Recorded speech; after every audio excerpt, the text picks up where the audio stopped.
Um, so today's class I'm calling Sprightly Spine. Sprightly Spine. And I looked up, I'm always looking up words to kind of name the class, and sprightly, the definition means airy, alive, and zestful. So I thought that was appropriate. And I know that it's kind of cute, all the like names of the classes, but I really choose the words wisely because the images and the words that we use for our body and ourselves really affect the way that we move, affect the way that we feel, and affect the way that we relate to everything. Right? So we all know by now on some level that our thoughts affect our bodies. And so I want to start with it's this little exercise that I've done in classes before. We did it in the spine workshop a long time ago. And we're going to start on our feet. Okay, we're going to start on our feet. So we're just going to stand for a little bit and then we'll sit. But let me just get my glasses. And you could just move the chair to the side.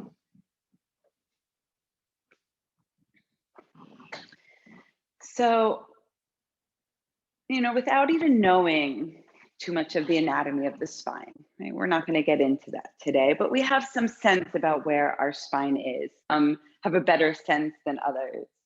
But what I want us to do is just to move our spine around a little bit, right? So that could look like so many different things. So you're just going to move your spine. You don't have to move it big or grandly, right? It can be some like subtle movements. Now, you may notice your arms start to get involved because they are attached to your ribs that are attached to your spine.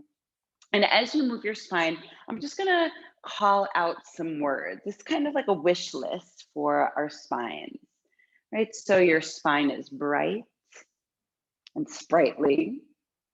Your spine is mobile and strong. Your spine is alive and vibrant. It's stable and able. It's Gumby-like and sexy. Your spine is sparkly and healthy. Your spine is well. And then just come back to center. Notice how it felt to move with those words.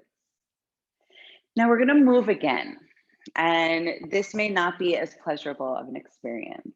So I'm going to start to call out some words that are a bit more negative, right? So negative words that we may speak about our spine. So again, just begin to move. But the spine is a little bit stiff or achy or tight, or maybe there's some herniated discs. Maybe it's painful to move. Or you just have some back issues. Maybe you had a surgery, right? So as you start to move or as you move with these thoughts, you can stop. We don't need to do too much of that. I just want you to take note of how it felt to move with those words being spoken. I can imagine, because I was doing it with you, that it didn't feel as good, right? That it actually affected the way that you moved your body. And let's just end again. So move again with some positive words. Right, so your spine is joyful, adaptable, happy, healthy, scintillating, sparkly, and buoyant. And then come back to center. And again, just pause and notice how it felt after moving to the positive words again. So just a little experiment on how our thoughts and words affect our movement.